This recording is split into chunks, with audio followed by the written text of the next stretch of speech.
Jai Hind viewers, we are back with you with another opinion piece based on the MOD's declaration of fourth positive indigenization list. Some of you may be getting surprised that we had already got four positive indigenization lists. So from where this fourth positive list has come up again? And this may be causing some confusion in your mind. So I shall try to firstly explain the difference and then give my views on this particular news. The government has already come up with four positive indigenization lists related to the equipments, where 100 to 110 items have been included in each, and a time frame has been given beyond which their import is banned and they have to be indigenously produced. While doing this, it has also worked on a parallel track wherein it has looked at indigenizing the uh, line replacement units, subsystems, and spares which are required to sustain the equipments. And in this list also, they have already come up with the fourth list. Fourth list has been just announced 2 days back. The fourth list announced has got 928 items. They are the ones which are strategically needed for our equipment to be kept operational. By itself, this list will have an equivalent value of 715 crore worth of exports getting saved. And over a period of time, the value will keep increasing. While one can understand that the government has gone sequentially to come out with these lists, but now enough experience has already been gained on these facets. I think time has now come to come with the final list, which we can call the fifth positive indigenization list, one in the domain of equipments and another in the domain of this line replacement units, subsystems, and spares.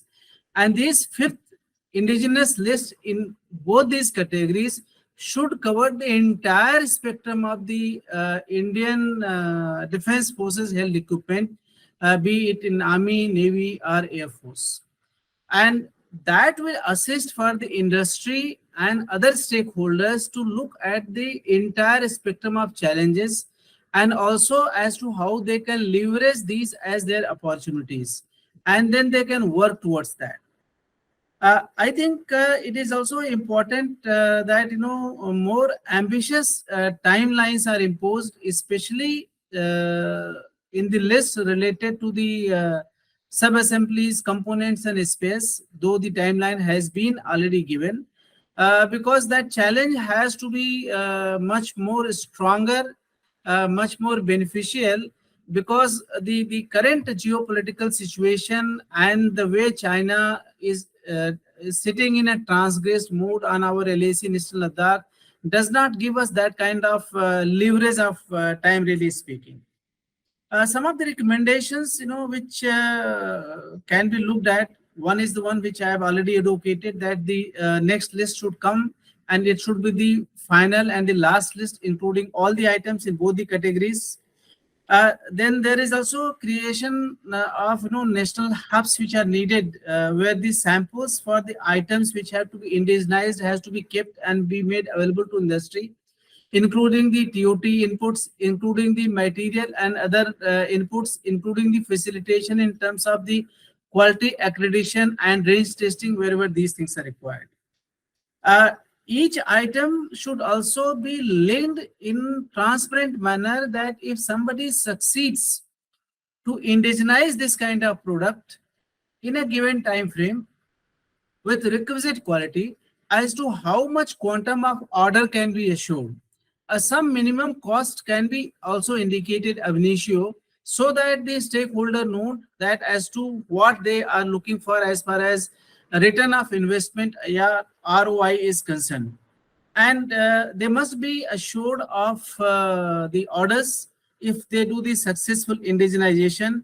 It should thereafter not go in the conventional trajectory of the L1 based model all over again. What will be the considered viable cost that must be upfront indicated and the company which does the indigenization first with the requisite quality parameter should be given this order.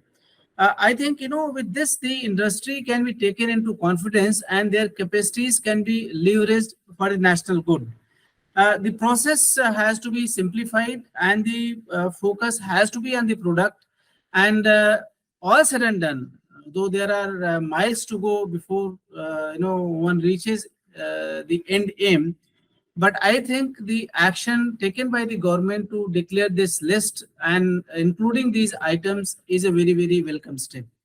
We will keep coming back with our opinion pieces to clarify the issues involved with certain thoughts and recommendations for further improvement on the issue. Till then, we bid a goodbye. Looking forward to meet you all from the MRO Digest forums on this opinion piece. This was your host, Major General Dr. Ashok Kumar, speaking to you. Thank you and Jai Hind.